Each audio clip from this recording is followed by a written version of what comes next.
So, don't worry about what you don't know, Mr. Lawfer. Okay. Worry about what you do know, and then implement it. I talked to you earlier that my word for 2024 was implement. Just go ahead and move forward, because you already know more than the people that you're talking to. And what you don't know, ask. And you can look at your client and say, let me get that answer. You don't have to make up an answer. Just say, I'll get that answer to you as quick as I can. Now, there's some days, Eddie, some days you'll call and ask a question and you're number 72. And I try to get it done. It's just sometimes it's hard for me to get everything done. And that's why I'm trying to bring more people on to take that over. Okay. That people prefer you to tell them, you know what? I don't have that answer for you right now, but I'll give you a call back with it later than for you to provide more information that's halfway. And that's why sometimes I say, send me an email and ask me that question, because then I can forward the email. Okay. So what time is it? Okay. Well, we're almost done. So let me ask you guys, what's your biggest takeaway today is? I learned so much. I'm just still sitting here trying to take the sponge and put it where it goes. Okay. All right. And my advice to you, Wynn, is let it go. It'll come to you. Don't try to store it. Don't try to pack it in. That being said, my biggest takeaway is following. Okay. Hey, that puts money in my pocket too. Max pocket. Liz, how about you? It's Bitcoin, with how much simplicity done that I can utilize as an independent associate, how much I install my. Okay. Anybody else? Hey, Heather. Yeah. Got a takeaway?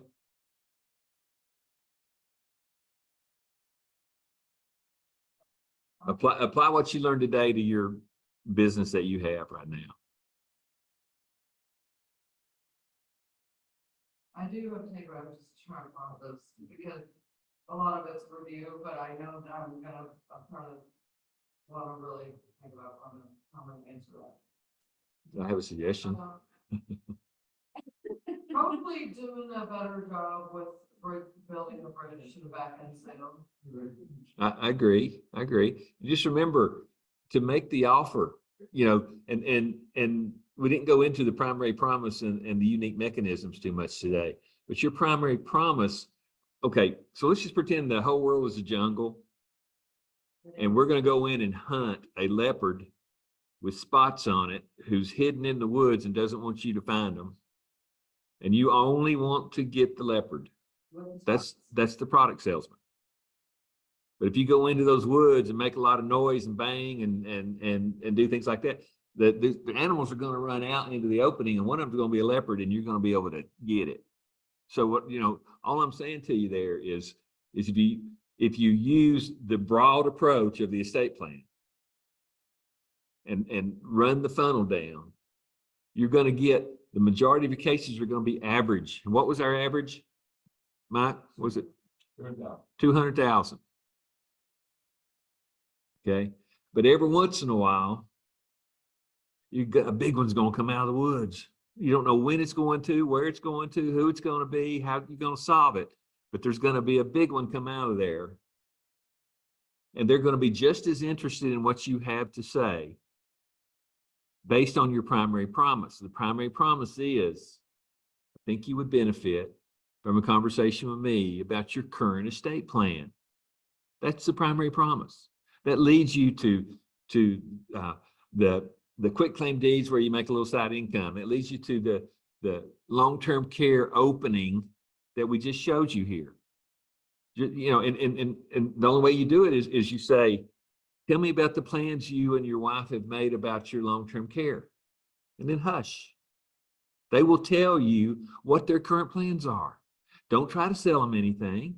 Say, okay, let's talk about your income a little bit, because remember this morning we talked about the relationship between the income analysis and possibly the long-term care. We know they're together. The client doesn't know they're together yet.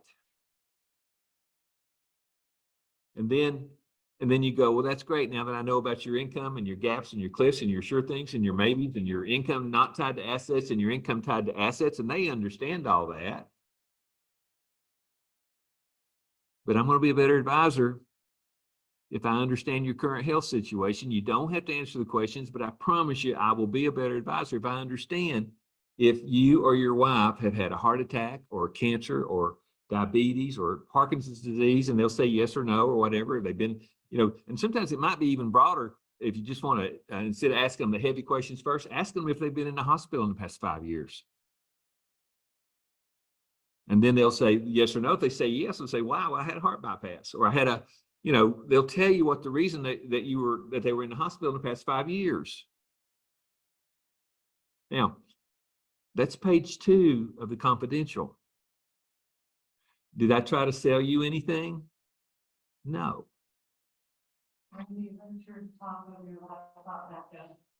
Sorry, Lisa. Sorry, Lisa. No problem. Okay. All right. So, you got to remember that your prospect is absorbing all that. This is new to them. They've been used to getting hit by product salespeople. You're hitting them with a process, not a product. And they're not used to seeing the power behind that. And all of a sudden they're going to say, this person is helping me see the picture. So if you do an effective page 2 and then go over to page 3 and just say, I just need ballparks. Banking, money in the bank, how much in the money market, how much you might have in annuities, how much life insurance you might have, what you have in your IRA. And then look at them and go, boy, you've done a really good job with your assets. Don't you think you need to write paperwork? And that's the easy front end sale. They have no idea that soon you might be coming to them with One America or American Equity or North American or whatever. But you heard Mike tell you the difference between American Equity and North American. That's a big difference. But most people, they're just showing the numbers. Even the agent doesn't know the difference until somebody like Mike Bemis can tell you what that difference is. If you go in and show your client what the difference in those numbers is, they will be able to make the decision that fits them best. There's something on the decision process. If you take 3, 4, or 5 options, let's say 10 options on a client, and you don't know which one to show them, you don't want to confuse them, but you can go in and eliminate the ones that don't work. And you could go in, if you have 10, eliminate the 5 worst ones. Now you have 5. And then talk about those 5 and pick the top 3. And then show them the top 3 and tell them why they're the top 3, and let them find out what it is about those top 3 that interests them the most and most solves their problem. You're going to make a sale. But you don't have to pitch. All you have to do is educate and be sure that you've done the right diagnosis and make the right prescription. So Heather, all your clients need you to have that conversation. They want you to have that conversation with. They don't know who else to talk to, and if you walk in and talk to them, they're going to go, Heather says I need to do it, or Eddie says I need to do it. And they're going to say, I may as well listen. I trust them. I may as well find out what it is they want. What do you mean? Are paralyzed by too many decisions. Okay. All right. The funnel you're talking about, if we don't do that for them, you're not doing client service. You're scaring them. Because I mean, before this, I did remodel. Okay, if I walked in a house, lady said she wants her house painted. And I handed her that old color from paint store handed, it would be 6 months before she found the color in it. If you were lucky with that. If you went back in and you said, okay, found what color do you like? Well, I like blues. I would honestly go down and I'd pick like 5 blues and lay them out for them. And they can make a decision immediately. But if you gave them all the blues, you'd be 3 months down the road. And I think it's the same thing, no matter what that product is from. Okay. Mr. Lawfer, what's your take home? Implement. Do what? Implement. Implement. Listen, you can't go wrong if you just follow the cycle of success. And if you're going to implement, just pick 10 people. You already know that 5 of them are not going to have an estate plan. 5 of them are going to have an estate plan. And 4 of those 5 who have estate plans are not going to be happy with it. 9 out of 10 people are going to be open to a conversation with you, and they're going to think that they're going to benefit from a conversation with you about their current estate plan. Not the one you want them to buy, but the one they have right now. And remember the triangle. And once you make them aware that the plan they have right now is not ideal and is not the one that they would prefer, then they're going to be open to listening to you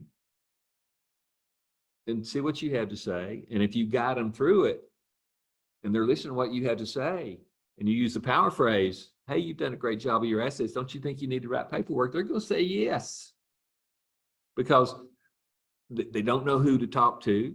They thought it was going to cost too much. They didn't want to take the time to go do it. And all of a sudden this person shows up and talks to them about the benefit about having the conversation. Why would they not seize the opportunity if they really thought they were going to have that benefit?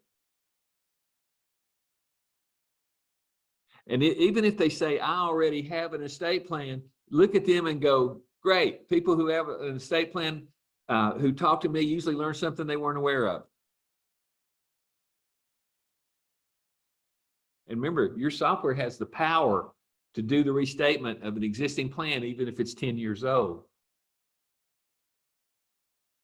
So if you want to catch that leopard coming out of the, if you go in hunting that leopard, it might get you. But if you take the broad approach and make enough noise about it, they're going to run out and they're going to come to you. The big ones are going to come to you. You might think that the big one is that $200,000 sale as your first sale.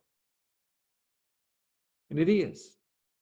But the more you do, the more you're going to realize that the $200,000 sale is the average, and that the big ones are going to come out of the woods at you, and you didn't even know where they were. You thought they were average, but they came in and they weren't average. And that happens because of momentum. How about it there, Charles? Unaware versus unaware versus aware. Okay. I'm gonna be silly for a second here. Grant Cardone, I've watched a bunch of this stuff over the years. He said this in a silly way, but he was trying to make a point. He used to say, and I say it to people all the time, he said, if they don't know you, they will close you. Okay. That's what he said. That's how he said silly because he's talking to the audience. And he tells the audience this because if people are not aware of what you have to offer, they're not going to do business with you in the first place. Well, they would have, but they didn't know. That's my point. And that's his point. He said, but that's your job to make people aware of the issues that they face, that they are unaware of. So your new primary promise, even if you have people who've done business with you in the past for other products, your new primary promise is, I think you would benefit from a conversation with me about your current estate plan. Your unique mechanism, something that other people don't have, is your software. So, it doesn't do you any good to have the unique mechanism if you don't go out and make the primary promise. And then you want to be sure that your offer is that sin offer we talked about this morning. It's superior, intellectually absorbable, no brainer. And if I've been waiting on, if I knew I needed to do my estate plan and I thought it was going to cost too much and I didn't want to take the time to go downtown and talk to the attorney and I didn't know which attorney to pick, and the person that I trusted with some of the other products that they had sold me approached me and said, I think you would benefit from a conversation with me about your current estate plan. Why would they not say, yes, I think I might? And it's so harmless. It's a harmless approach. It's easy to say. And, I'm going to close out and just tell you, I only teach you what I know, I only teach you what I do.